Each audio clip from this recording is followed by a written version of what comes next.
Vice Chair, the meeting is live. Okay, so call the meeting to order, please.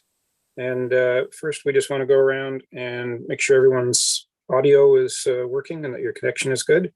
So I'll just run down the list. CO,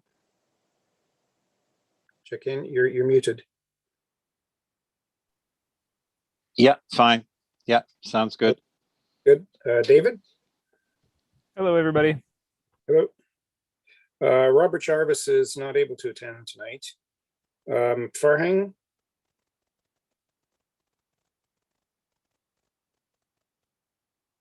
I don't know if Farhang is connected. I'm connected. Can you Okay, hear me? good. Yeah. Good, thank Thank you. you. UG? Check. Hello. Good. Andrew? Hello. Okay, and as we mentioned, Emma is going to be arriving a little bit late, maybe in a half hour or so. So have we got everybody? I know that Shannon is here and Emma.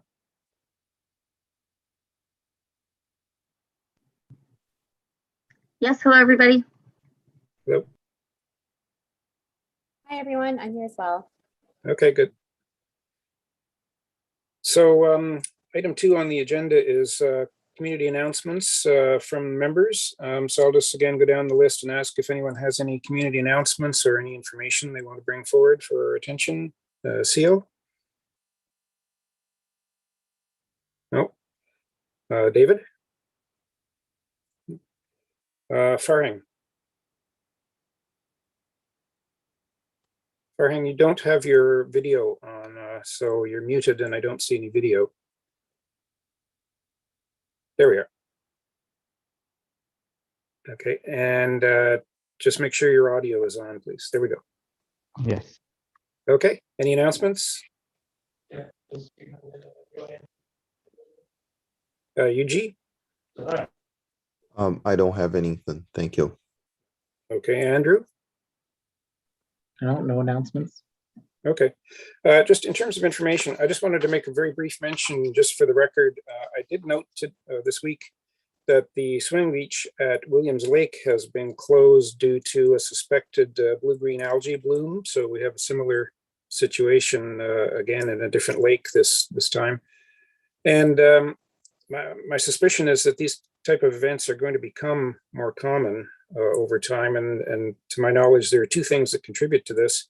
One is additional nutrients going into a lake that tends to promote algal blooms for various types of algae.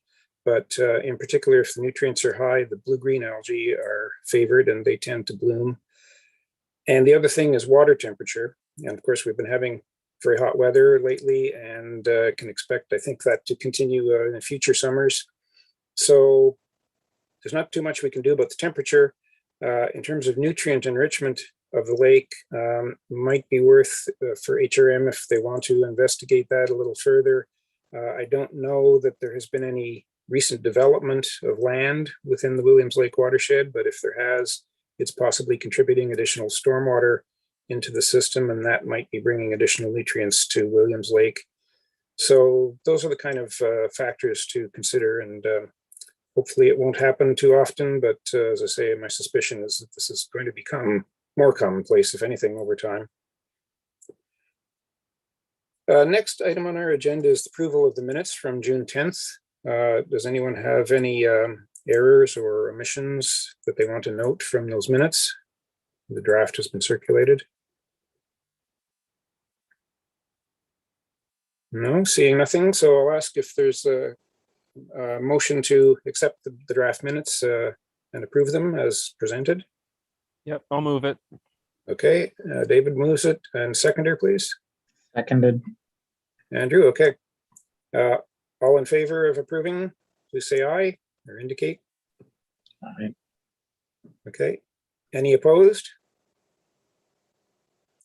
Seeing none, okay, so we have approval of the minutes from June 10th. And item 4, approval of the order of business. Any additions or deletions?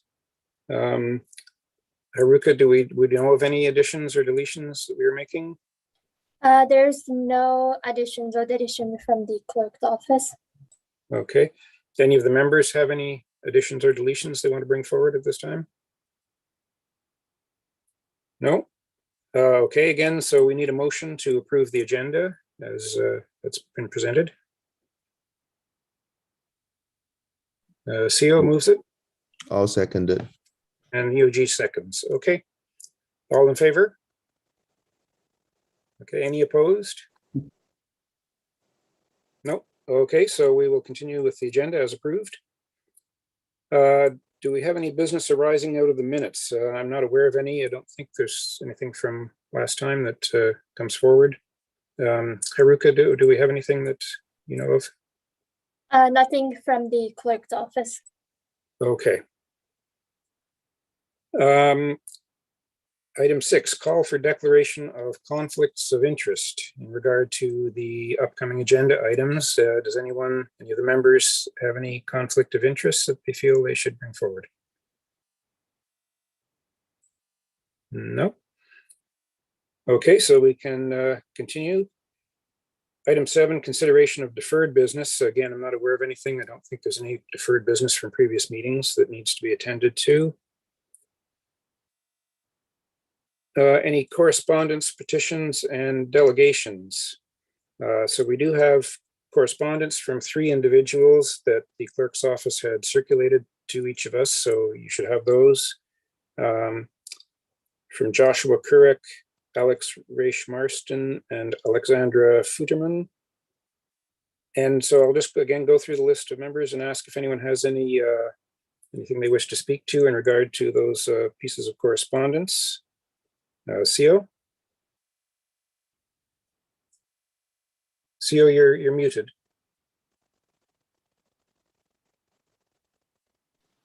There we go. Okay, good. So yeah, I'm just putting it up on my computer, just a moment.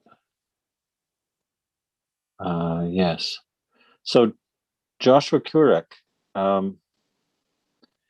I found that interesting, following up on a discussion last time about gold mining and nutrients and the possibility of development in that little area. What's the name? Port Wallace? Port Wallace. Yes. I believe.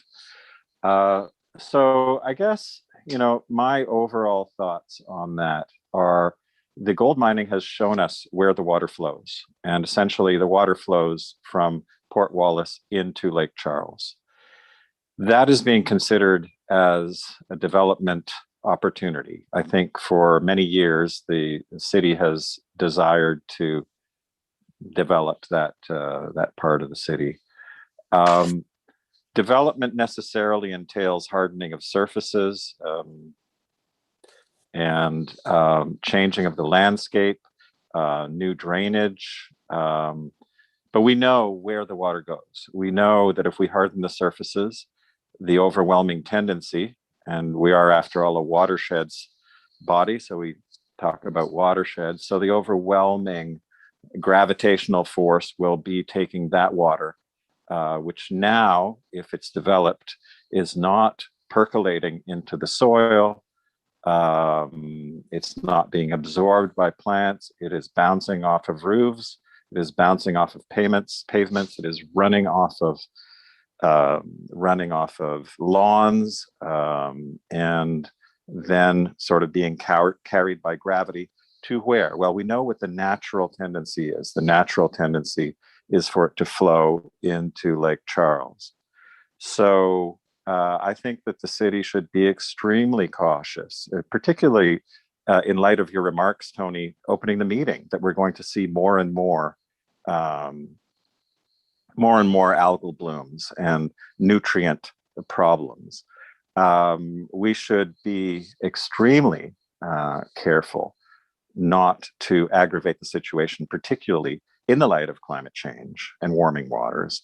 We shouldn't, I would want to push back a little on your opening remarks, where it gave us a sense of inevitability and sort of, this is going to happen, we're going to have more of this. Well, I think because of climate change, because of warmer waters, we have to work all the harder to prevent it. I mean, what do you say to people who have homes and cottages on Lake Charles? You say, well, nothing we can do, as if we didn't know what the problem is, if we didn't know what contributes to it. We do know. We've known for decades what contributes to these problems.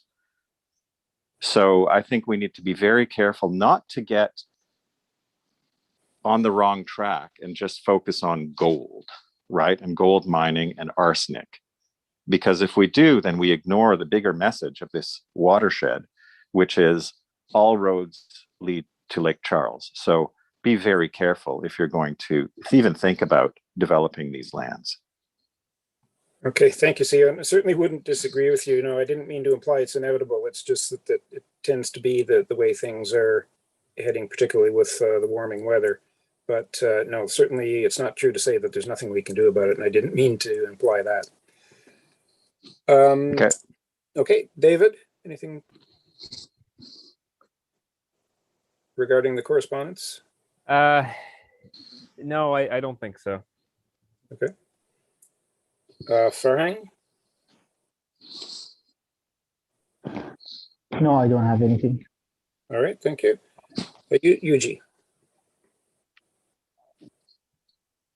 Just a quick point, I guess, in terms of public engagement and raising awareness about this issue. I think it's important to have more information available for the public to understand the importance and the actual problems and what the general public can do to prevent, either as a property owner near those watersheds or as just general public using the public facility that would have resources go into those lakes. Okay, thank you, Yuji. I note that Emma has just joined us, so I will turn the chair over to Emma. Emma, we're just in the middle of item 8.1 correspondence, so we're just going through the list to see if anyone has any comments on the correspondence, and I think the only person left is Andrew. Yep, thanks, Tony. Yeah, when you read this particular study, you can see fairly easily that it's written for an academic journal in which, scientists, academics aren't at liberty to really go beyond the scope of the particular study and the particular objective. So they don't usually comment on policy. They won't comment on Halifax's, development future if that's not the scope of the study, and that's not in this study. However, what is in this study is showing that there is a legacy of arsenic contamination in Lake Charles, and they used a reference lake, Loon Lake, to try and then look at the effects of Lake Charles in the watershed versus the reference. But what is in that reference lake is also a very clear picture of productivity. The chlorophyll A signals that are found there show that the development that's happened around Loon Lake has been large and has had a large impact on that lake. And you began this call talking about cyanobacterial resurgences. There's a lot of things that drive cyanobacterial resurgences, but one of the things that will ultimately affect productivity and especially cyanobacteria is, like you said, temperature and nutrients. And when you have development around a lake, you're going to have an impact on that lake's productivity because you will increase nutrients. Now, the loading, in other words, the concentration multiplied by the flow, is going to be dependent on a variety of factors. And those factors are sometimes mitigated by good planning. For example, drainage away from that water source, controlling, lawns, people that don't use, excessive nutrients of their lawns, etc. Those are the sorts of things that Halifax will definitely need to strongly consider enforcing for that particular development phase rate around Lake Charles, because the legacy of arsenic contamination means that if that lake thermally stratifies for longer periods of time, which all lakes on Earth because of environmental change are pretty much going to do, then you will have a redox of arsenic out of that sediment into the water column. So while the arsenic concentrations in the water right now are low and may not meet a human health threshold, they could very well be elevated in the future if that lake stratifies, becomes eutrophic, and causes a redox of arsenic out of the sediments. And I think the issue here is that, the developments that are planned or foreseen in this area, people that are buying those homes are at risk. And I'm not sure whether or not it would be a good idea to have Josh Couric invited to one of our meetings to better explain that risk in a way in which he would be able to, and not, the academic paper. It's not the format for that kind of discussion.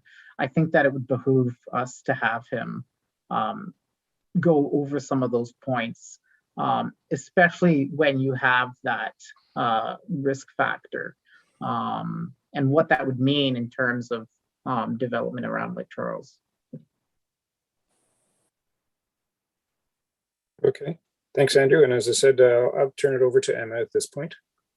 Sure. Thanks for kicking us off there, Tony. And Sure. I'm not sure how, is this I noticed there's 3 items as correspondence. Is this the first, second, or third item that you're going through? I had just asked if anyone had comment on any of them. And so the one that did attract some comment was Joshua Couric's letter. Okay, perfect.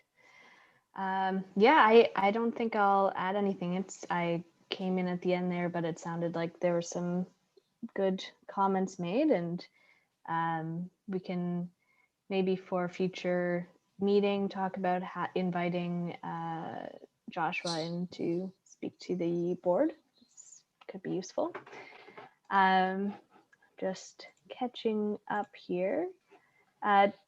Tony, did you have any additional comments on the correspondence? On the correspondence, no. All right, perfect. Okay, in that case, we can. Oh, Sayo, go ahead. Yeah, and just want to ask Andrew, the risk to, if Port Wallace is developed, is the risk to the people who are purchasing the houses in Port Wallace, or is the risk to the people who have existing houses on Lake Charles? It just wasn't clear on that. The risk would be to anybody that's using Lake Charles for any purpose whatsoever when you have elevated arsenic concentrations. Okay. Okay.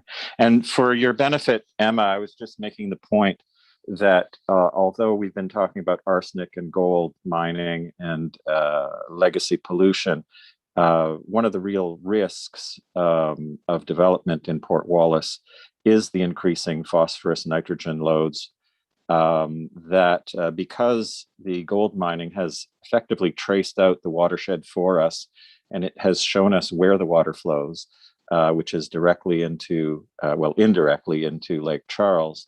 Development necessarily means hardening of surfaces. So whereas you had ground that could filter water and absorb water and plants that could take it up in the previous case, once those surfaces are hardened and you have water instead, rain, bouncing off rooftops, bouncing off asphalt, bouncing off lawns and not being absorbed, running into stormwater sewers, which hopefully, as I said at the previous meeting, would be segregated from the sewage, the Blackwater sewers. Once all of that happens, that water's got to go somewhere. We know where it naturally wants to go, which is into Lake Charles. So that would need to be prevented. That would need to be, it's not something unforeseeable. It's something very, it's like, very basic in terms of planning that you need to account for where is rainwater going to go in the future development. So that was my 2 or maybe 5 cents on the Couric letter. Great, thank you. Yeah, thank you for catching me up on that. Sounds like good comments were made. It seems like the next agenda item is related to this as well. So maybe we'll move on into that. So we don't have any petitions. We do have a presentation on the Montague Mines project and the Nova Scotia Lands and Forestry Historical Mines project. So we have Peter Geddes here from the Department of Lands and Forestry, and Donnie Burke here as well, I believe, from Nova Scotia Lands Inc. So at this time, I'll invite one or both of them to give a presentation.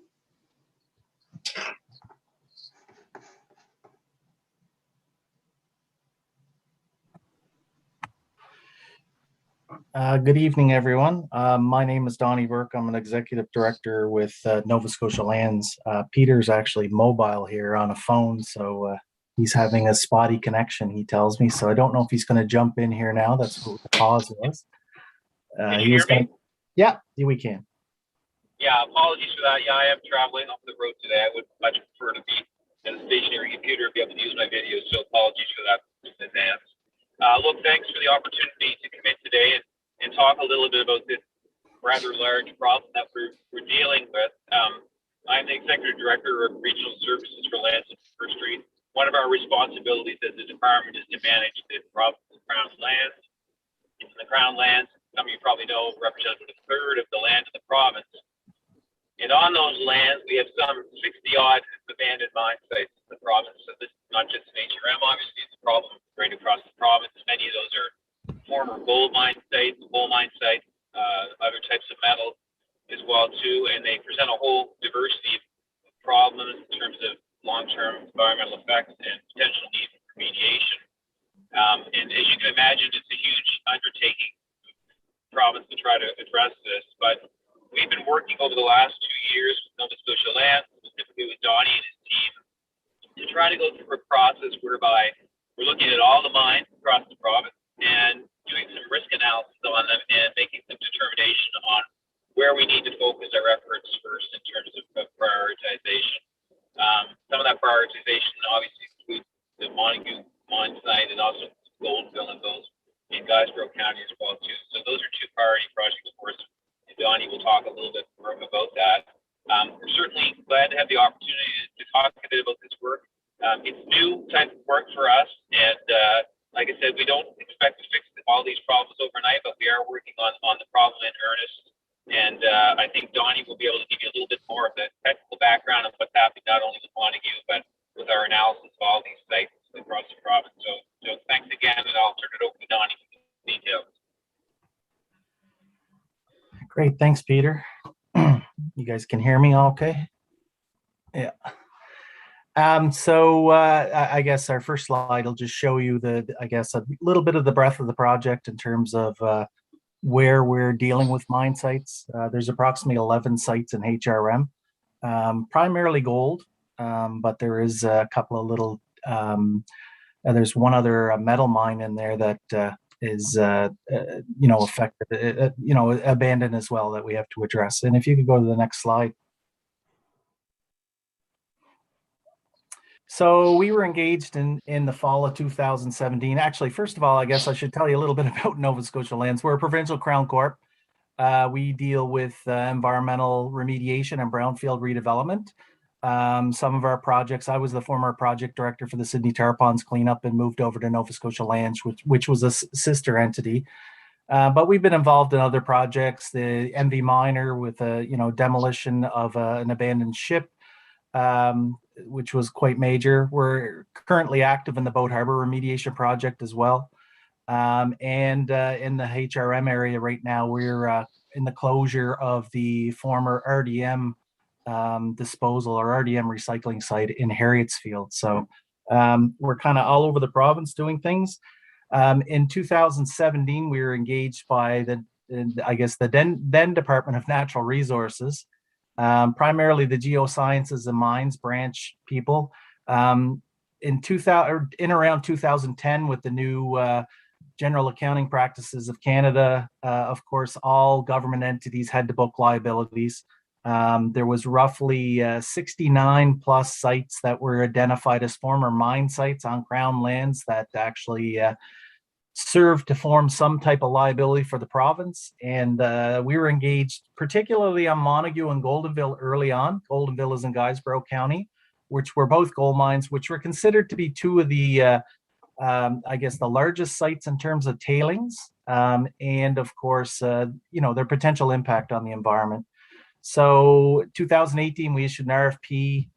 Intrinsic is the lead group on it. You see there's a whole team there, Wood, Ecometrics, and Clone Crippen Berger. Clone Crippen Berger mainly, I guess their specialty is mine closure and mine site development. Ecometrics are well into the biotoxicity and biosciences. Anyway, we actually went for a more robust team, I guess, in terms of the tender, understanding we went for like 25 plus years experience with the leads to actually cut our teeth in terms of doing these sites, given the fact that these were two of 69 sites that were listed. We started assessments in 2000, I guess, late 2018, and in March 2019, we came up with our first Class D assessment, Class D estimate for the remediation of Montague and Goldenville. So if you're following along, that would have been when we originally booked roughly about $41 million in liability for the two sites. If you could go to the next slide. So the history, as I said, we spoke about Montague and Goldenville, but also in the spring of 2019, Lands and Forestry were born in terms of the separation of energy and mines and Lands and Forestry from the Natural Resources Department. Happily, Peter became our prime client there, and we looked at a way to evaluate the 67 other remaining mine sites. The issue, of course, becomes, when you put that many sites out for remedial efforts or assessment, you start to flood the area in terms of environmental assessments, plus given the costs associated with them and going through the contaminated sites regs, we wanted to make sure that we are prioritizing them effectively. So we developed a site prioritization matrix to look at primarily look at what the history of the sites were, human health effects, knowledge of the tailings, their environmental effects, site size, and logistics. We came up with a draft version of this, and actually in this summer we're actually out field truthing a lot of these sites during the summer months. So we have boots on the ground on all 60 odd sites, and we're actually using some drone technology to catalog them as well. Of the 69 sites, as I said earlier, there's 11 that will have interaction with HRM. I saw Shannon flash up there earlier. We've been well engaged with the environmental services people and the planning department with HRM. Next slide, please. So Montague Mines, the preliminary closure was a preliminary closure plan for tailings on the former Montague mine site. That caused a lot of ire in the mining community, because of course, when you talk about mine closure, they think that it's closed to all mineral rights and the like, but that was not the intent. It was to actually go in and get the tailings, particularly that were present on Crown lands. That was our mandate. In the midst of this, HRM commissioned a phase 1, phase 2 environmental site assessment on Barry's Run. We had some interaction in there as well, because most water courses, as you may be aware, are managed or regulated through Lands and Forestry. So we were actually taking some sediment samples in the stream of Barry's Run, and of course found out it was HRM property. So to date, we have that. We've done a human health risk assessment to follow up the work on Barry's Run. We've done a phase 1 environmental site assessment on Montague itself, Montague Mines. We've done field sampling, wetland delineation, geotechnical sampling. We've had a lot of interaction with the water utility people as well with access to properties to make sure that we're being good stewards in the area, plus doing proper assessments. Lake Charles, it was ironic. You guys were chatting about the previous study. We were in the lake actually just prior to their samples. Dr. Linda Campbell is part of that team as well. So we've been conversing with her, and she's actually doing some reptile or amphibian studies for us in the Montague Mines area. So right now we have our ecological risk assessments in draft form for Montague Mines and Barry's Run. My staff are actually in the midst of reviewing. I have one of them actually complete. And we hope to, we usually, once we have them complete, then we brief HRM, and everything that we have is on our website. So I'll leave a little, the coordinates to our website later in the presentation. So if you want to access any of these reports, they're available for you as well. Next slide. So Montague Mines, as I said, the phase 2, we're anticipating that to be complete, the phase 2 ESA in late September. Our consultant is out in the field this coming week with some drill rigs on the peripheral. As again, original intent for us was looking at just tailings only. And following the contaminated sites, now we've gone to a full phase 2. So we're assessing all crown lands for the potential for environmental impacts. The detailed design, we did have a preliminary concept. We'll be proceeding shortly after the phase 2 to detailed design, hopefully to a 50% design. And then we've been pulling Nova Scotia Environment and Climate Change along with us through the presentations, but we have to, of course, design the project to officially submit a project. The logistics around Barry's Run and Lake Charles and the boundaries for the project have to be established. Our intent or discussions are, we're looking at how the synergy with Barry's Run, where it's kind of right in the middle of Lake Charles and the mine site itself, which it becomes a little bit of a stopgap in the middle. We actually beginning some, actually should be say formal, not former. I'm realizing my errors here. Formal public participation and outreach. We hope to begin once we have the results in from the phase 2 and define the project. Then of course, seek regulatory approval.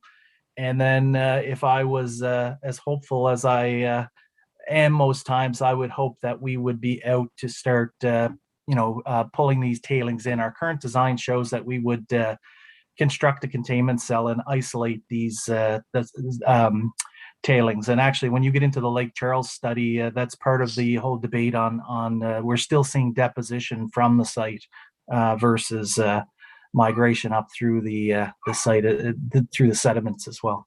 And if you could go to the next slide. Our approach is a risk-based approach. So of course, I'm sure most of you have seen this before. We look at the pathways, chemical hazards, and the receptors, of course. We say people there in terms of receptors, but we actually look at the ecological side of it as well. And of course, our big thing is to manage these sites from a risk management approach. Next slide. So findings to date, arsenic is present. You guys were, your committee was just speaking of the fact that it's present in the surface waters and sediments, both in Barry's Run and Lake Charles. The levels are higher than those associated with background conditions. And this is actually the findings to date from the intrinsic group. So I won't be labored in going through this, knowing that I have 10 minutes to speak, but I provided all that information to you, and Haruka has this presentation, so I assume it's be shared with your group. But what we have found is that most of the arsenic is not as bioavailable. Therefore, the risk to human health is lower than, thankfully lower than what we would have anticipated. I should mention we are governed. We do have I guess, an advisory committee of government body within the province. So we have the Department of Health and Wellness. Actually, Dr. Strang sits on our committee. We have representatives from Environment as arm's length, providing some guidance, and Energy and Mines are represented. as well as transportation, or actually transportation and active transport. So we do have a committee that does that. Most of us overlap onto a newly formed provincial contaminated sites committee as well. And of course, you see the last thing, the study found that exposures to arsenic while swimming and consuming fish from Barry's Run in Lake Charles were low, so the health risks were considered to be negligible. And the reports actually give you the whole breakdown in terms of exposure pathways, and it is a full-fledged human health risk assessment. Next slide, please. So Lake Charles, similarly, I singled it out knowing what the mandate of this committee is. We were in there. We took roughly a dozen or so samples. We actually sampled mainly in the main areas. We didn't get in close to the shorelines, but we followed the main flow path in the lake. We were able to do that through some bathymetry. And our big thing is, from what we see, and actually I should say, we also use the data from Dr. Ian Spooner, who did some work for Halifax Water as well. And we came to very similar conclusions in terms of deposition and deposition rate levels and the like. So we definitely know that there still is potential for arsenic laden tailings to be going into Lake Charles. So that's kind of why I guess we're very well engaged on trying to get that site buttoned up and isolated from further release. Next slide. So the findings, again, lots of words on this, and I apologize for that. I hate when there's tons of words on a slide, but again, it's there for you guys to read. But there wasn't no major concern in terms of human health through that. Of course, the warning always is with sediment disturbance and upstream areas should be minimized until the closure plan is completed, because we know there is migration in there, and some of these new tailings may, the variability would be there with new tailings entering in there. And I think the next slide is the last slide. And that's it for me. Again, I apologize if I seem like I rushed this. I tried to keep it within the 10 minutes, and I'd be happy to answer any questions that you may have.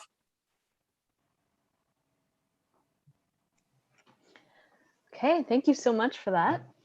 All right, well, this time we can go through our list for people to ask questions or provide any comments. So, Seo, we'll start with you.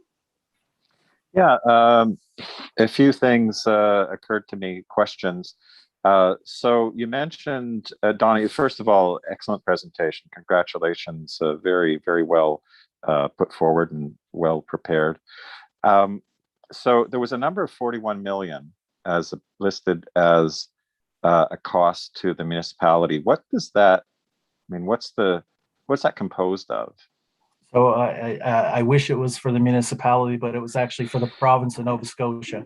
What it does, it's the remedial. So what we did is had a Class D estimate after we had the initial, the consultants went in, reviewed some former or previous phase 2 data, did some quick and dirty sampling, and did a quick assessment of what we thought the remedial effort would be to isolate the tailings, put them into a cell, make sure that this stuff wasn't getting into the run any longer.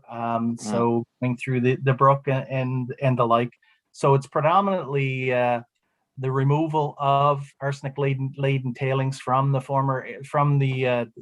Montague Mines area, building a containment cell and managing water that may go in there and leachate that may be generated within that cell. So we didn't, the 41 million was both Montague and Goldenville.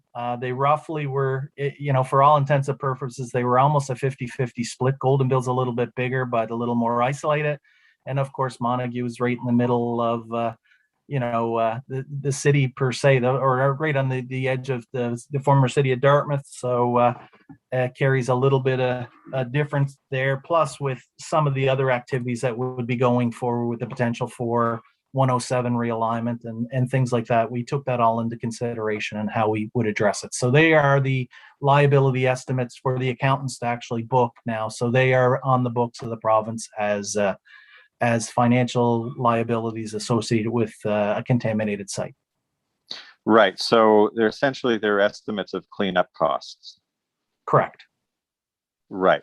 As opposed to being estimates of environmental damage or potential damage to human health, et cetera. Also, you mentioned that when you used the word closure in respect to the Montague gold mines, the mining community got a little nervous because they thought that might affect their mineral rights. Does that mean they are looking to go back and mine again in Montague or in Goldenville? Well, actually, with the price of gold being what it is today, and this is probably one of the our frustrations in doing this, is there are explorations all over the province in terms of gold and the potential for the mineral extraction. So there are recent licenses in the last couple of years on Montague. You can actually go into the registry. So I'm not speaking it of turn here, I guess, in terms of that. But there are active recent licenses all over HRM and Nova Scotia where, the mineral potential is looked upon. And of course, everybody's looking for that mother lode potential, right? So. So, and this may be outside the scope of your expertise, but the typical pattern that we see with mining, and this is nobody's fault, it's a fault of the system, is that the mining company will go in, take what it needs, and leave the environmental liability to taxpayers.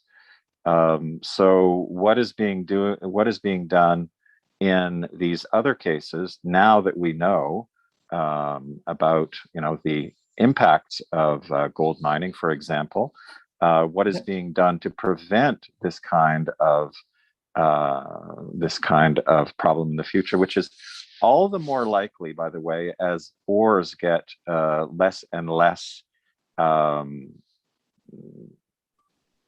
You're finding poorer and poorer ores. Yeah, less concentrated. Less concentrated. So the less concentrated the ore, the more tailings you have, the more chemicals you need to pour onto them to get that ore out. It actually becomes like the idea of mother lode is really, I don't think that's what they're looking at. They're looking at, getting the last few grains of gold out. So, what is being done? Because we know that because so many times, and we have so many of these sites across the province, the people who mined it did so, put the money in their pockets, went away, and left us, the taxpayers of the future, with that liability. So knowing this, what are we doing now to prevent this cycle from continuing to happen? So to answer it simply, and the reason why I know this question is because it's been asked many of the times when I've been in the room. It is an NSEC issue, ECC issue, in terms of how they issue the permits and the Energy and Mines as well with licensing or offering the extraction rights. There are major bonds now that companies have to put up the bonds and remediation plans and remediation bonds up before they actually start the work, which puts us a little bit ahead. We're anticipating what it is. Again, I come from the Sydney tar ponds, which we inherited a mess just because the province and the federal government took them over. So something that grew from, a $100 million issue became a $400 million issue overnight, just because of the fact that it was left unmanaged. I think that the environmental consciousness and we all hear it through the academics and the like is we have a greater environmental conscious, and you see it more. We see it especially when we go to our communities. Boat Harbor is a prime example where we're very engaged with the local community there in remediation.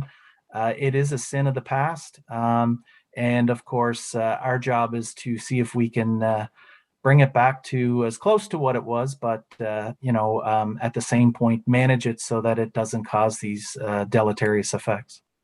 Mm-hmm. Okay, thank you very much. And again, great presentation. Thanks. Yeah, thank you. David. I don't have anything at this time. Okay. Farhang? No, I don't have anything, but thank you for the presentation. Thanks. Yuji? Great question. Great presentation. Quick question. I remember you mentioned that the human risk was lower than what you originally anticipated. I'm just wondering what is the results coming out of the study, and what are the human risk for the neighborhoods around the lakes, and not just Lake Charles, but also other lakes that's involved in the water system. Right. Water is a unique thing from the perspective, it seems to me, and again, the reports are available for you to read. My interpretation would be the immediate risk to human health would be the potential for dust coming off these sites with inhalation to the neighboring properties. What we found is the bioavailability. This arsenic, potentially it's mainly arsenic is the contaminant of concern. However, as you spoke of, there's all kinds of other minerals, particularly metals, in that site as well.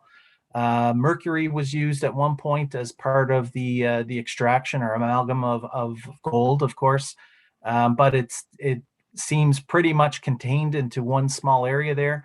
But in terms of the water risks, until we studied it, we didn't really understand it. It appears that it's not bioavailable, even in the fish. So we're seeing we were catching trout and different types of fish and doing bioassay. Everything was sent to RMCs because, again, we kind of pulled out pardon the expression, but the Cadillac approach on this one, in the sense that our I guess Nova Scotia Lands hope is that using Montague and Goldenville as the first two sites, then it becomes the yardstick for the regulators to set site-specific target levels and that, and the like, in terms of human health risk exposure and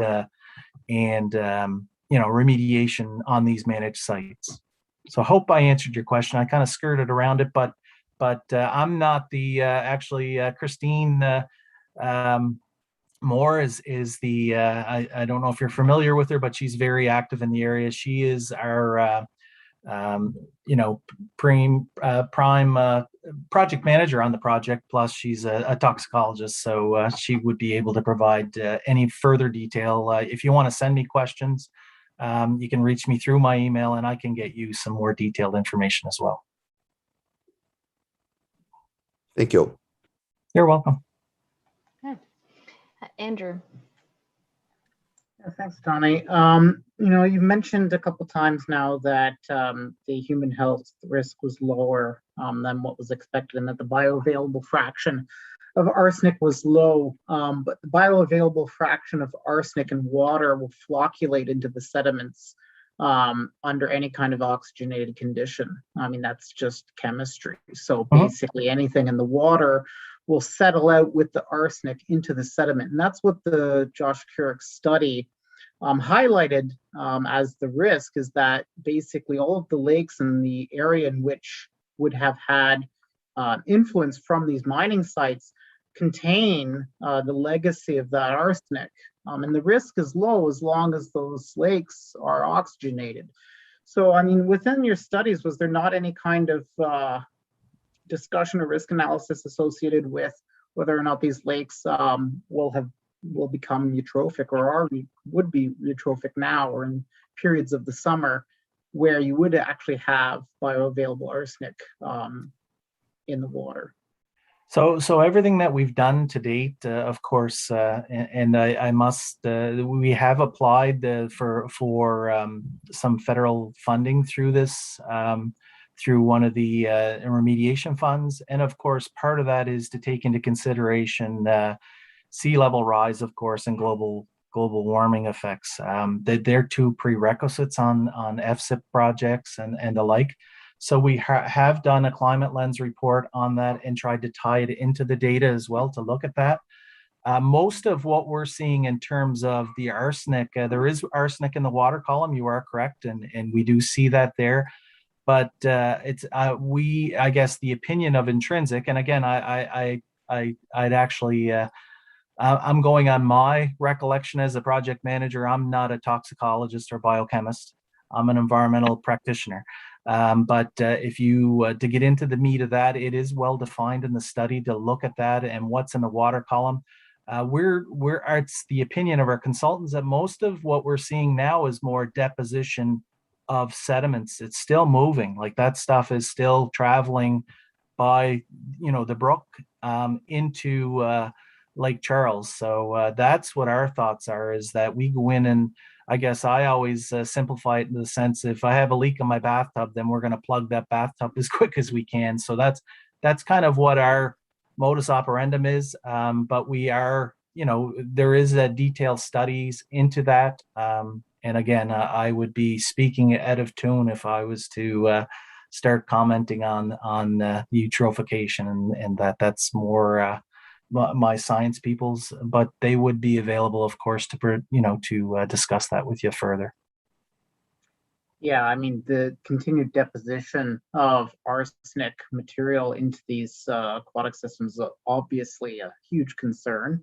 As long as the deposition is occurring, that's going to be building up that repository.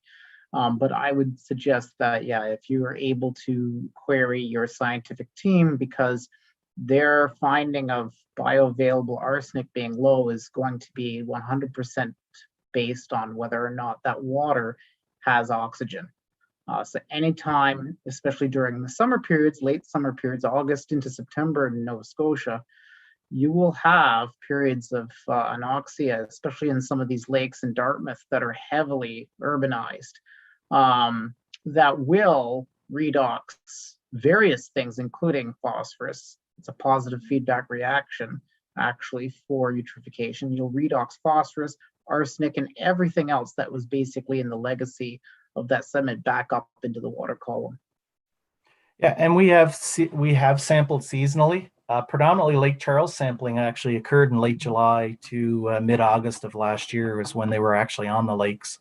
But of course, we made sure that as anything, the seasonal fluctuation is taken into account in terms of our sampling and analysis.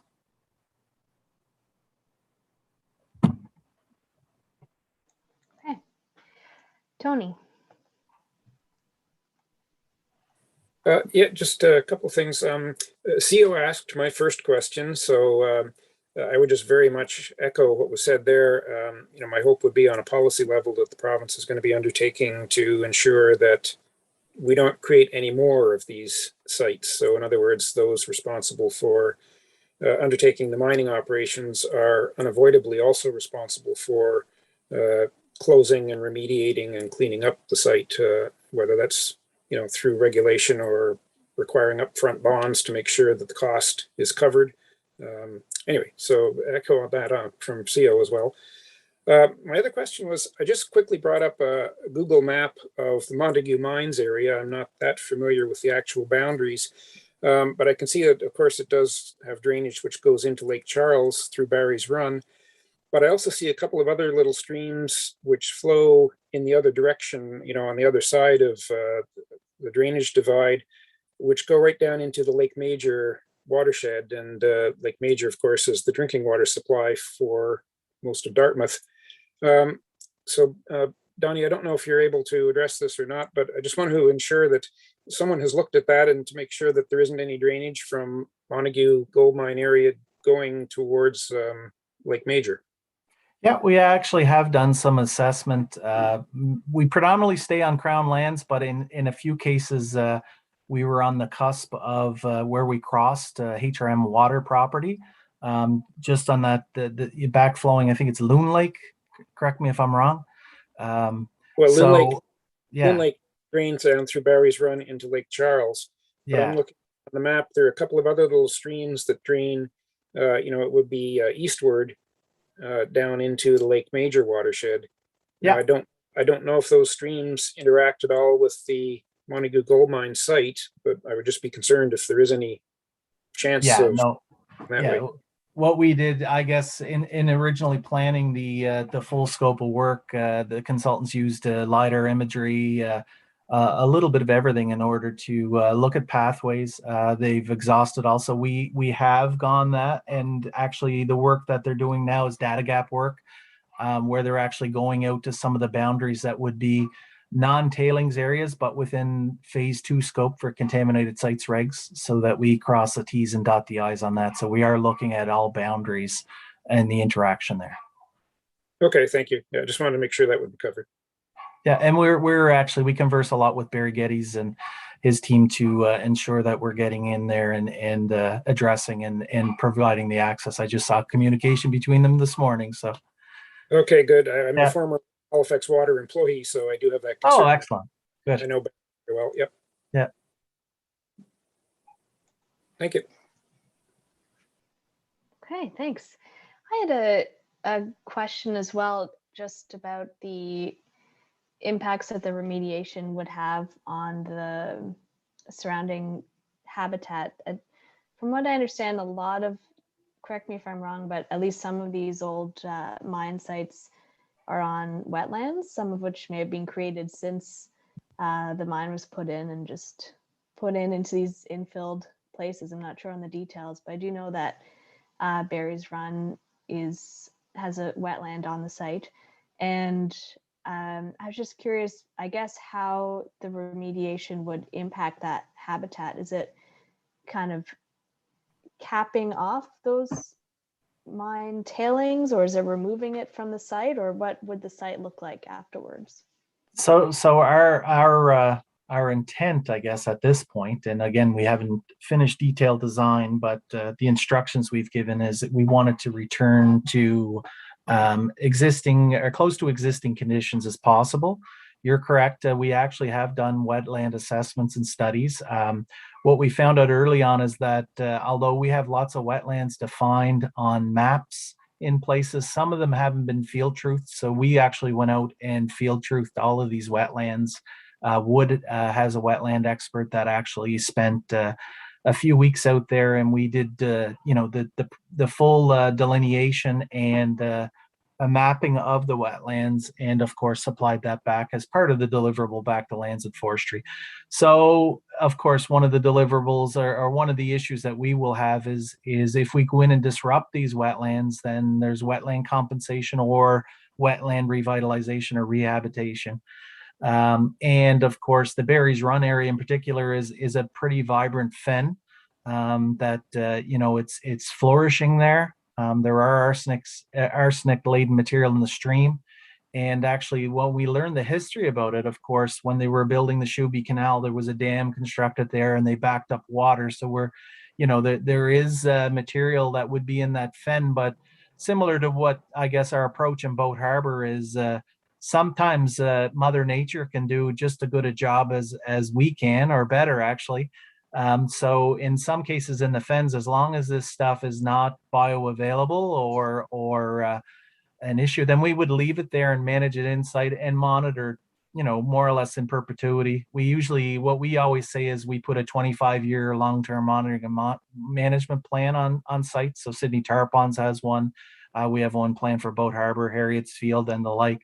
And that's just a typical financial forecast for 25 years, but it would be a government property that they would have to own and maintain. So we're trying to get in there and do the least disruption to the habitat, but at the same point, make sure that nothing is leaving the site when we're finished too. So I guess it's that juggle of how far do you go and how much do you upset it before you start to where I guess is the it's a catch-22 in a lot of cases. So where is that sweet spot in terms of going after material and leaving material there? That's interesting. It's funny to think that a remediation activity could trigger a wetland compensation need to then restore other wetlands somewhere else. It's absolutely really funny. Interesting. Okay, thank you. Does anyone have any other follow-up questions or comments? Seo? Yeah, I just wanted to tie it together and partly to ensure that I'm understanding it correctly. What Andrew is saying and what I'm saying are connected.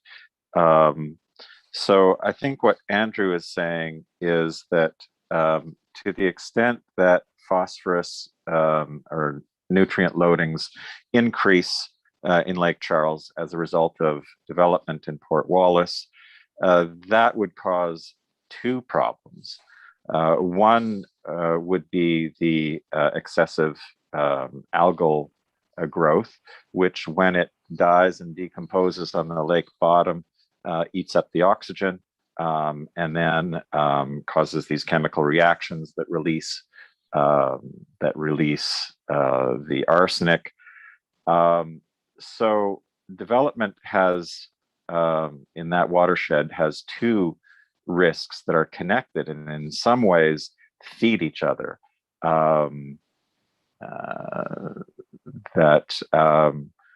It's not just a question of stopping, as was said, turning off the faucet and stopping the additional arsenic, right?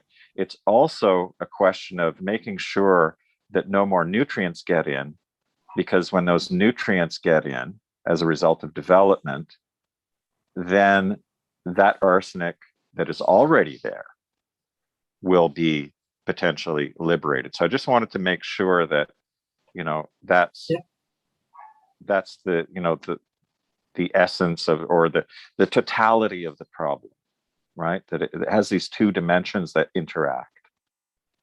And Andrew, if you have any clarifications, that would be certainly welcome.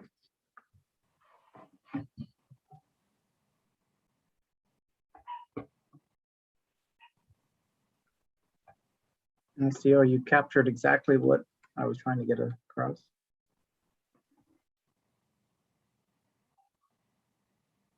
And it's totally understood by me. I get it. I just, we have looked at it. I'd be lying to you if I said I went into that in detail. I'm more concerned with, again, the immediate actions and cleaning it up. Not that, we don't plan for the future, but I guess the biggest plan that I'm looking at in terms of that site is just stopping the migration of this in terms of materials leaving the site. So.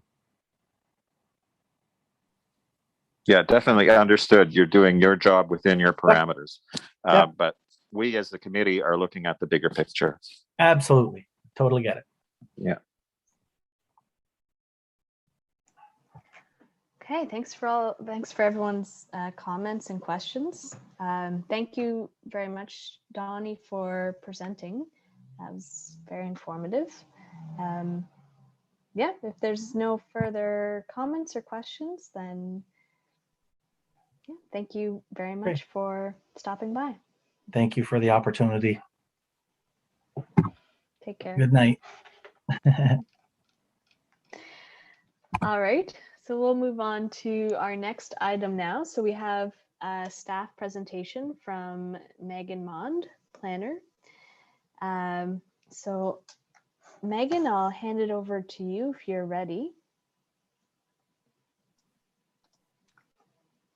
Thank you. Yes, I am. I'm just going to get my PowerPoint up and my screen ready to go here. Just 1 minute.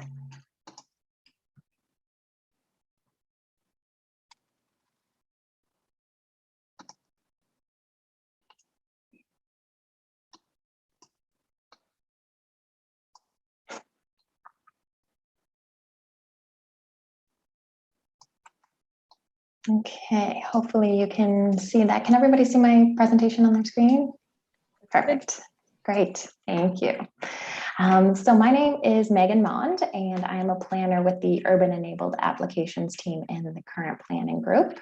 And tonight I am here to tell you about an application that we've received to make changes to the R1 zone of the Beaverbank, Hammonds Plains, and Upper Sackville land use bylaw. So whenever changes to this bylaw are proposed adjacent to certain water courses, the Regional Watershed Advisory Board, along with any other relevant watershed groups, are generally notified. So the purpose of my presentation is to tell you about this proposal and give you an overview of what is being proposed.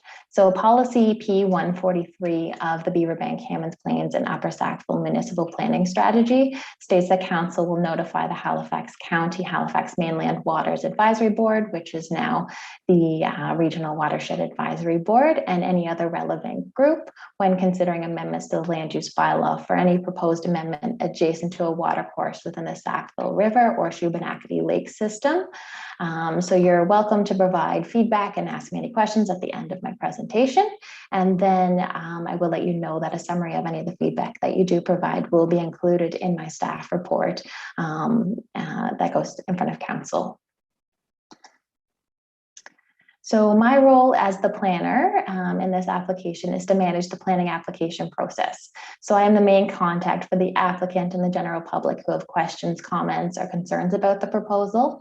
And I draft the staff report at the end of the process, negotiate with the applicant, and make a recommendation to community council. But ultimately it is community council that makes a decision about whether or not to approve this proposal.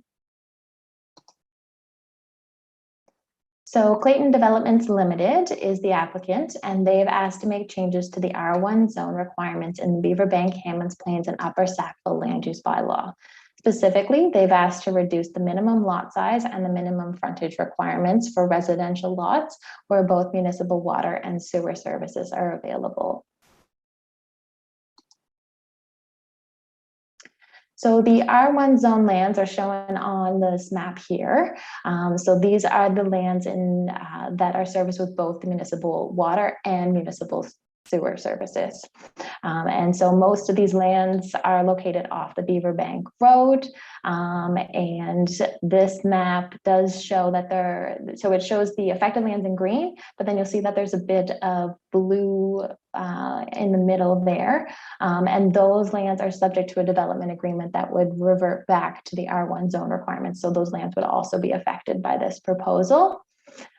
So I will also give a little bit additional context. So Clayton Developments, they've indicated that they are specifically interested in having these smaller lots for a proposed development off of Daisy Drive and Trinity Lane called Carriagewood Estates.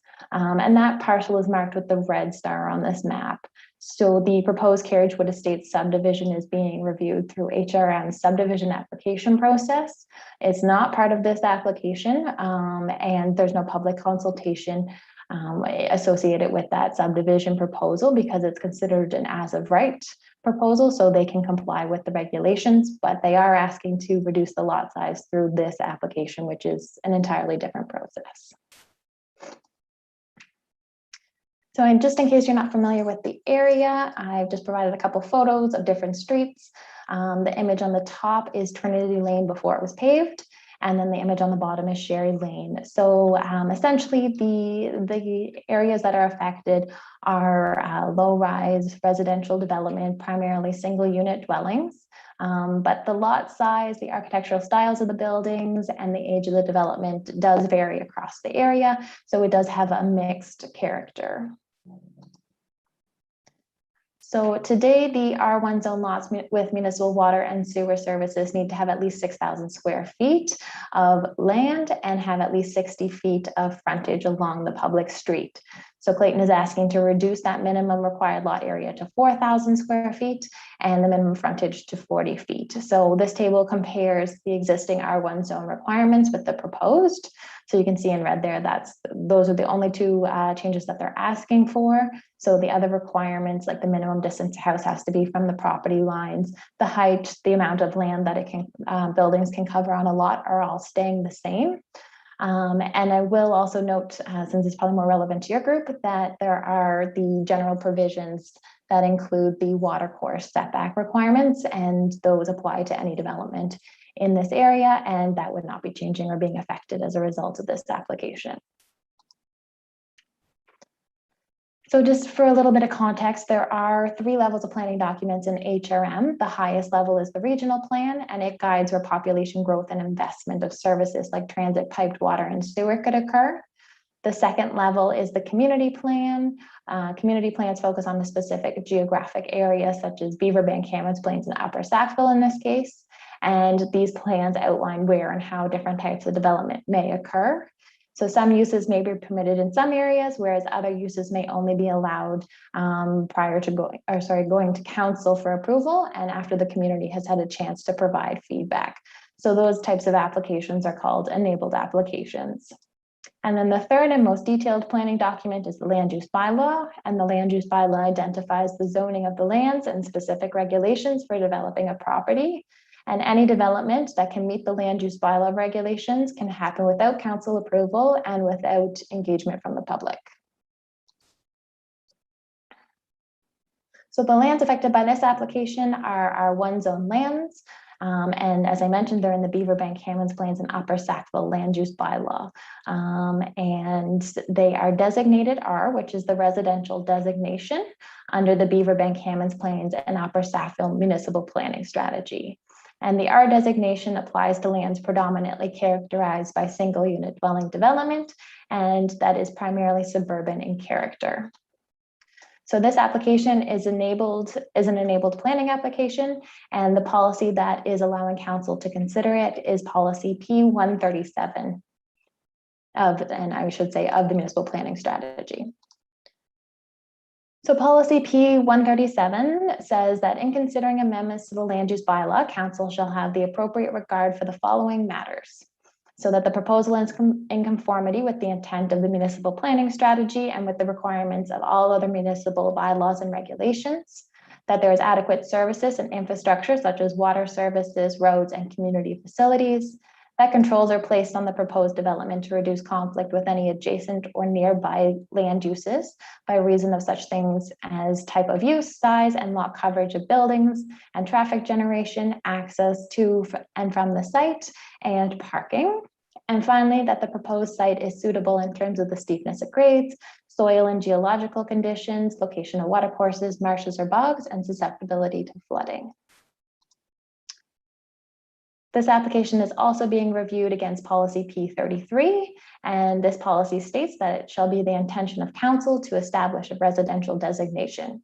Within this designation, it shall be the intention of council to support and protect the existing low-density residential environment. So I just included this slide to give you a sense of the process and where we're at in it. So we're at the 3rd step in the process, public engagement. So on June 12th, 2021, we did mail a letter out to all of the affected property owners and landowners, notifying them about the proposal and inviting them to complete a survey online. We heard from 194 residents during that 1-month period. And now we are out here talking to you as well. I did mail a letter to the Sackville Rivers Association and the Shubenacadie Watershed Environmental Protection Society. So the next step in the process would be to present the proposal to the Northwest Planning Advisory Committee. And then following that, the details about the proposal, the proposed amendments will be refined and a staff report with a recommendation will be written. And then the application will go before Northwest Community Council for first reading. And at that point, council will decide if they want to hold a public hearing. And if they so decide, then at the public hearing, the public has another opportunity to share their opinions, thoughts, and ask more questions. And then council will make a decision about whether or not to approve the proposal. So their decision can be appealed to the Nova Scotia Utility and Review Board within 14 days of their decision. And then if it's, or by the applicant or any affected property owners. And so I can appreciate that this application might be a little bit different than what you're used to seeing. So I am here to answer any questions that you might have about it and listen to your feedback. Thank you.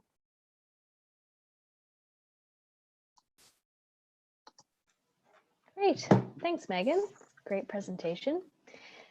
So we'll go through our usual methodology here. So Seo, we'll start with you if you have any comments or questions.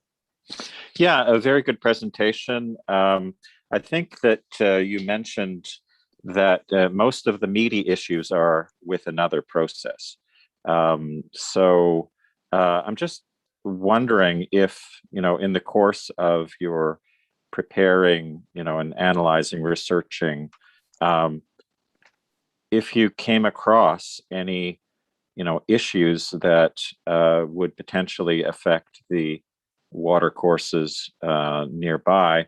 The only things that I can,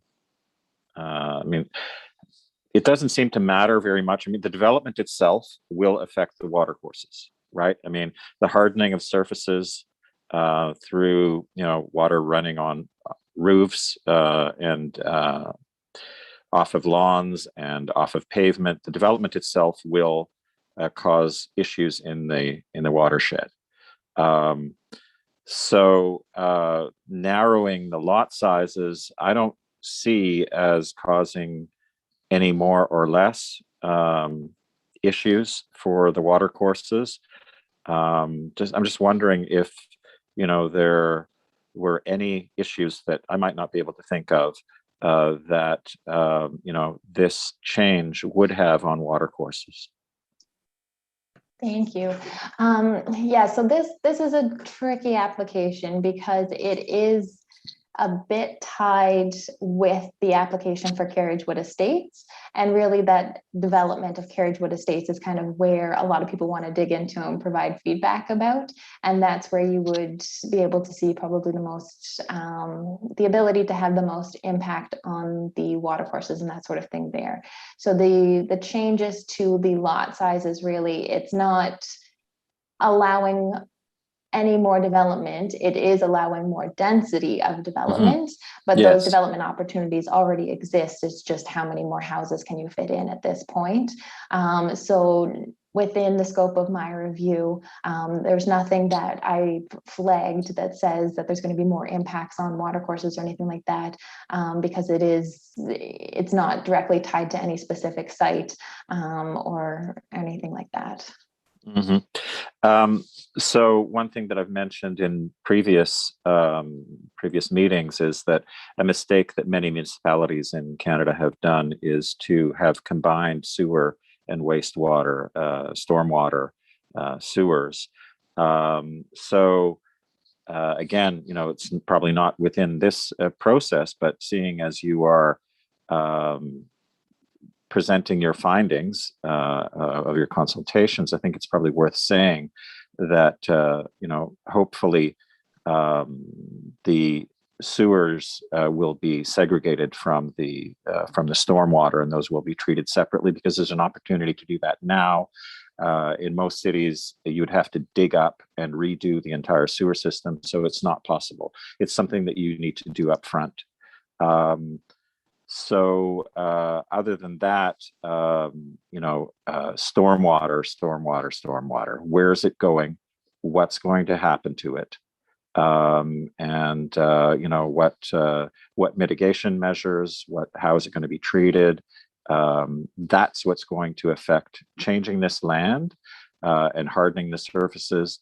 It's going to result in stormwater.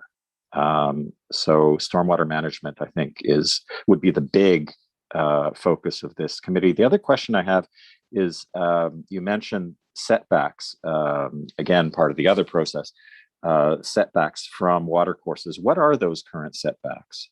Yep, so those setbacks, those are the same across the board those are the ones that come down from the regional plan. They are generally the same across the board in the municipality. So it would be a minimum setback of 20 meters from the ordinary high water mark. But then if the slope within that 20 meters is greater than 20%, then you add an additional meter to that setback for every 2% of slope over 20%, up to a maximum of 60 meters. Okay, so does that mean then that you can't bring your lawn right down to the water? Correct. Yeah. So within that, the way it's worded is that it is directly tied to any development.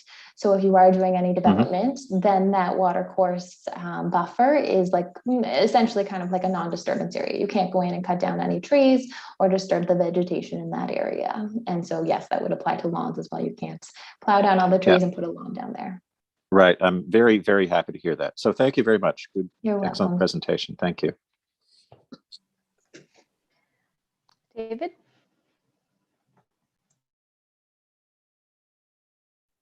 Hi, sorry, I'm having a look at this map here that's provided in the Carriagewood Addendum letter.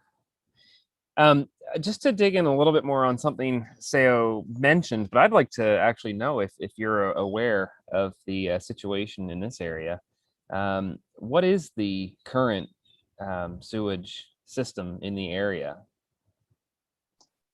That I don't know. I can find out for you, but that's not something that I do have any information on at this point.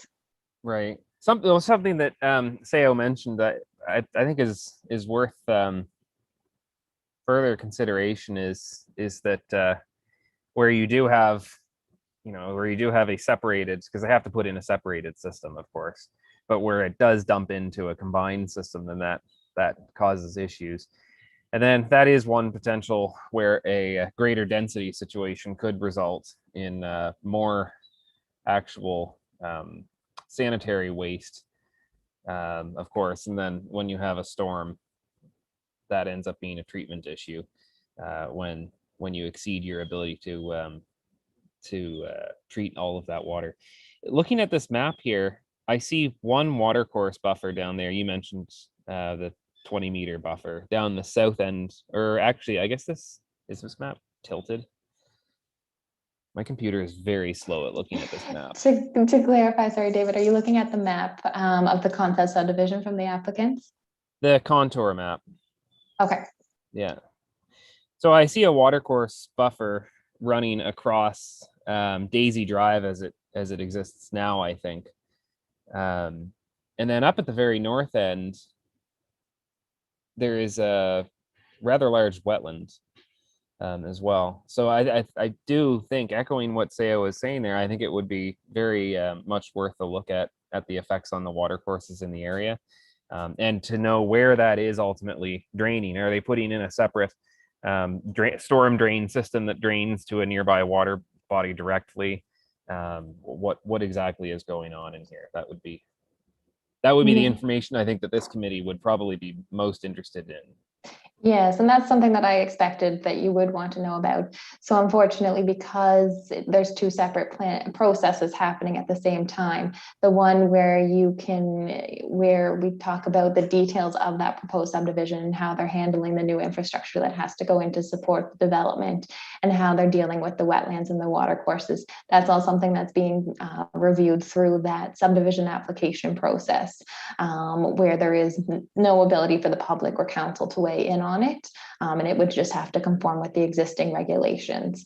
So my application that I have now that I'm looking for the feedback on is just limited to whether the thoughts on reducing the lot sizes, which would in turn allow Carriagewood Estates to have smaller lots and increase the density in that area. So your comment about how they're handling that stormwater does kind of feed into it at that point where you're saying there's increased density, so that does put increased pressure on those systems. But it's really the application that I think you would have the most fun digging into is the concept subdivision application. Well, I guess then understanding that division, I suppose then that the increased load from density would be something that I'd be interested to know that somebody had studied, given that that's at sort of the end of the line in terms of service up in that area. Is there capacity to handle it? What's the capacity? In the map, it has the 10, 50, 100-year storms. What's the capacity in this sewage system up there to handle that combined with sanitary, if it is in fact combined? Maybe not in the subdivision, but down the line. Yeah, so with a subdivision application and say there was any subsequent applications for subdivision, if this proposal was to be approved and anywhere else in the area, then that's all something that's reviewed each time a subdivision application comes in through Halifax Water and our development engineering group. They all take a look at the roads and the servicing to make sure that there is the capacity to handle all of that. But yes, this application can trigger a higher density, so potentially more issues could bubble up as a result of it. Okay. I think that's all I have then for now. Thank you very much for the presentation. Thank you. Farhang, do you have any comments or questions? No, I don't have any comments or questions.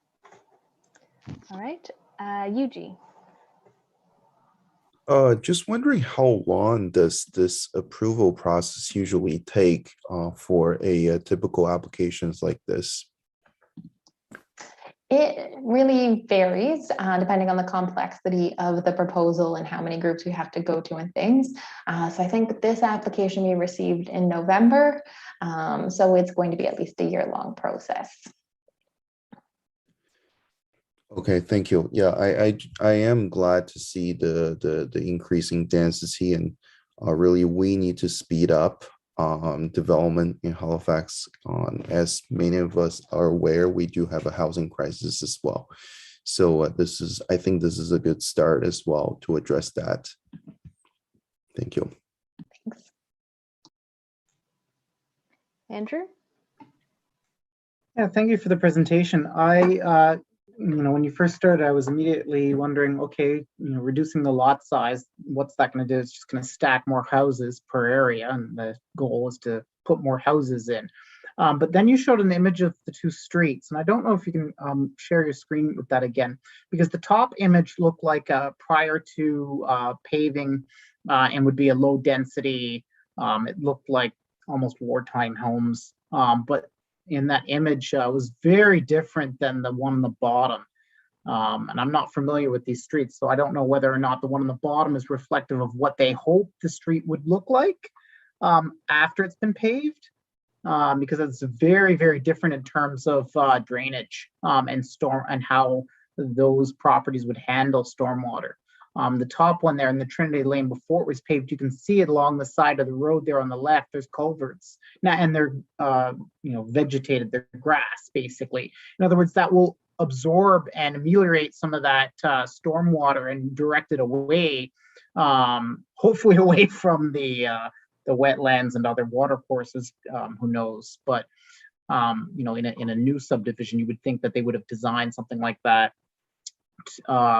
in mind to move water away from water courses. But in the bottom there, you can see there's no stormwater system at all. Yeah, so Trinity Lane, the image on the top there, it has since been paved. I didn't have any pictures on my phone when I went out to do a site visit. So that one was just taken from Google, and Google wasn't updated at the time. And then Sherry Lane, yes, as you point out, it doesn't have those culverts. It is an example of one of the older streets where the houses are more spread out in the larger lots, which shows kind of the contrast between some of the newer developments that took advantage of having the central servicing and being able to create smaller lots versus the lots that were and the houses that were built up prior to those services going in. Yeah, so I guess my concern would be that, you're going to have higher density of homes. With that higher density of homes would have to include a way to move water away from those properties and then away from water courses. So, that culvert system would have to end point somewhere that was not a natural aquatic system. And that's not always the case. There's a lot of developments that went in Spryfield over the last decade in which they're literally dumping that water into, for example, Chocolate Lake and Long Lake. And so that would be why, when I teach courses on planning, that's what you don't do. And that often will happen with increased density because you have then more homes, you have less area to have those natural buffers or those natural culverts to be installed. And when they're then, just storm sewers like CO was discussing, sometimes those endpoints can literally be the lakes, which is ridiculous, but that seemingly happens. And so I would, be expressively concerned about a higher density without a drainage plan. Thank you. That's helpful commentary. Thank you. Tony, any comments? Yes, Emma, just for the information of the group, if you like, I'm able to address the question about separated versus combined sewers. As a former employee of both HRM and Halifax Water, the area in question here is part of the Mill Cove sewage treatment plant sewer shed. Mill Cove is in Bedford. it treats all of the sewage from that area, and that is a separated system in that area. So there isn't any potential for new development to connect to a combined sewer because there are no combined sewers in that sewer shed. We do have combined sewers in older parts of Dartmouth and Halifax, but not up in Bedford-Sackville. I do have a question for Megan, and as a former employee of HRM Planning, I probably should know this, but I was surprised that an individual landowner, in this case Clayton, can make an application for a change in the zoning, which would apply not only to their proposed new development, but it also, if I understood correctly, it also seems to apply to all the other R1 zoning in that plan area. And I'm just wondering, how is it that that can happen, that one applicant can make a change that affects all the other landowners? And is there not a way to restrict the change that they're requesting to just their land, the area that they own, without affecting the other landowners and without creating the potential for different development patterns much more broadly than their specific application? Yes, that's a great question.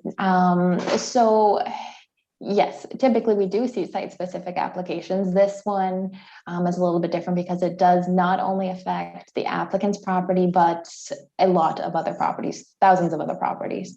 And the reason that it is the nature of their ask affects an entire zone is the way the policies are written in the municipal planning strategy. So they're pretty general.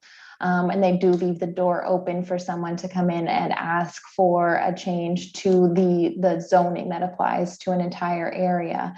And because of the general language in that policy that just talks about preserving a low density residential environment, that policy doesn't say you have to have a certain lot size or anything like that. So it leaves the door open for someone to come in to say, hey, I would just like to make a change to the zone. The policy is general enough that it would allow me to do that. We did advise the applicant that it's preferable to only affect a small area and to only affect your lands.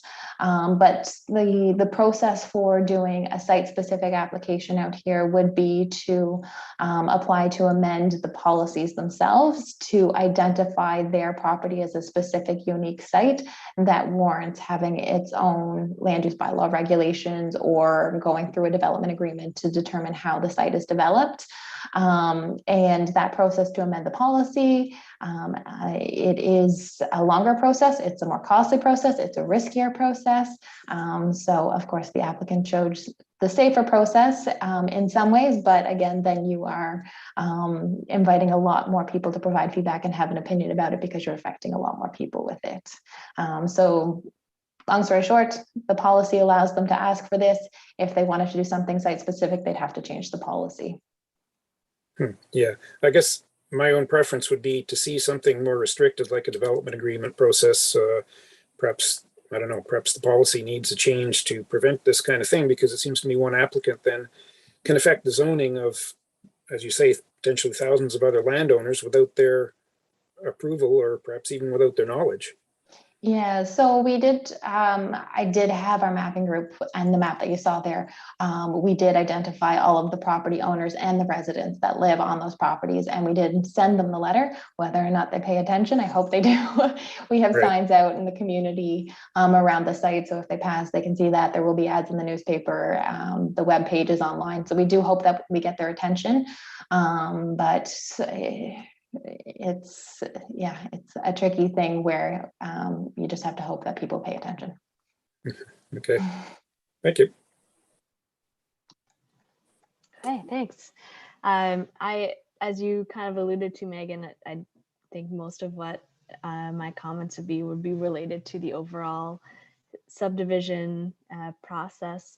I am a little bit familiar with that large wetland behind the proposed development. I've gone through it a couple times. It's a pretty neat, rich swamp back there and open bog, but besides the point.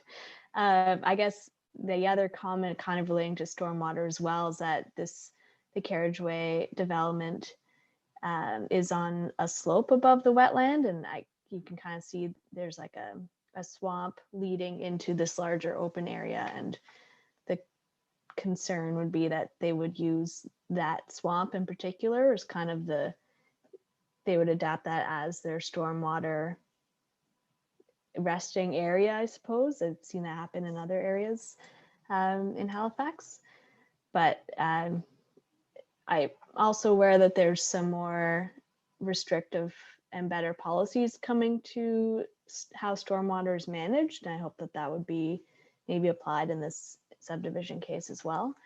Something that I noticed in, I think it was maybe in one of the developers' presentations, I think they had two maps about how the development would look if they had the 60-foot lots versus the 40-foot lots. And it seemed, I think they said that they would have the same number of houses in both cases, but they would, if they had the larger lots, they would have to have more roads and more length of pavement, and it would just be a less efficient design.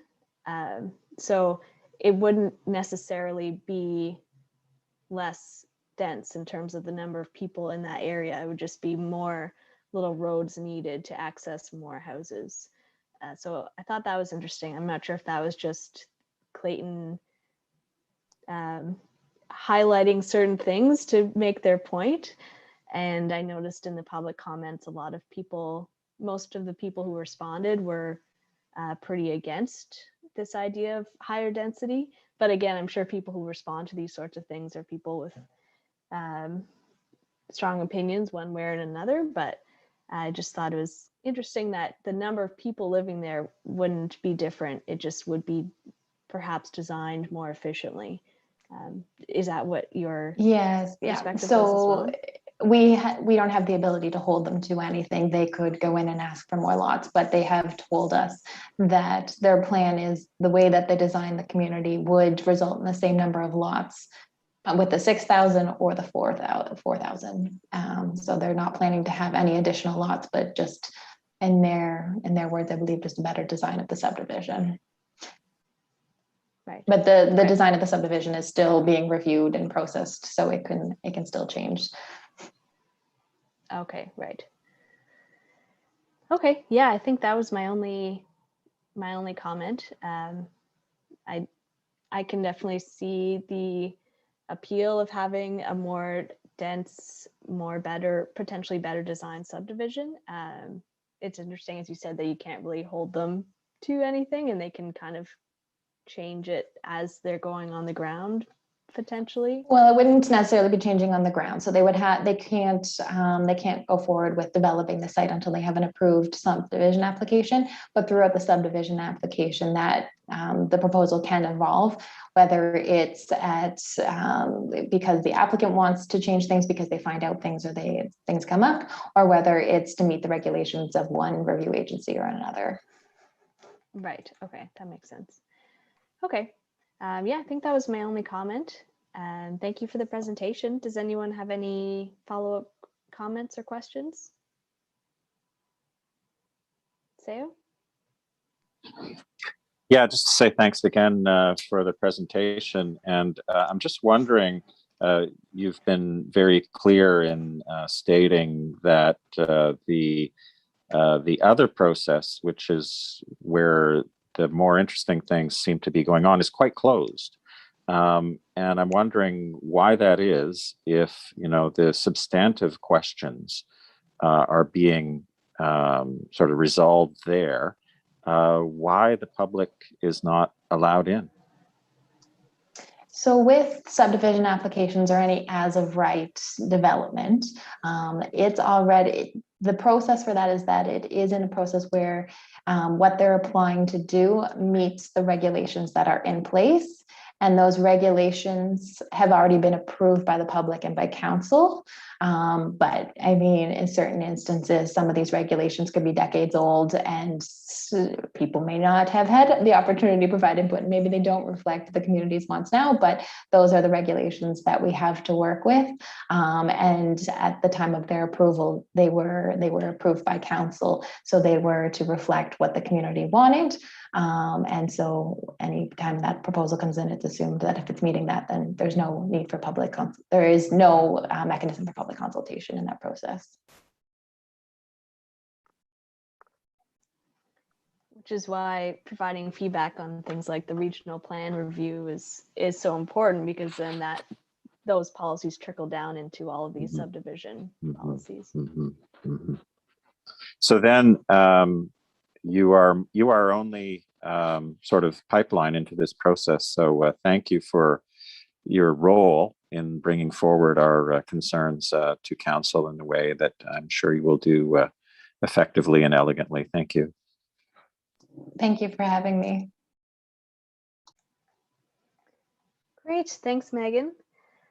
I think that's it for our comments and questions. So thank you so much for presenting and coming to our meeting. Thank you. So I think that is it on the agenda. We have no committee member items or added items. So the date of our next meeting is on September 9th. And as always, if you have any items for the agenda, please feel free to send them along to either myself or Tony or Haruka or all three of us anytime before the next meeting. And I think that's it. Enjoy the rest of your August. Thank you. Thank you. See you, everyone. Thanks all.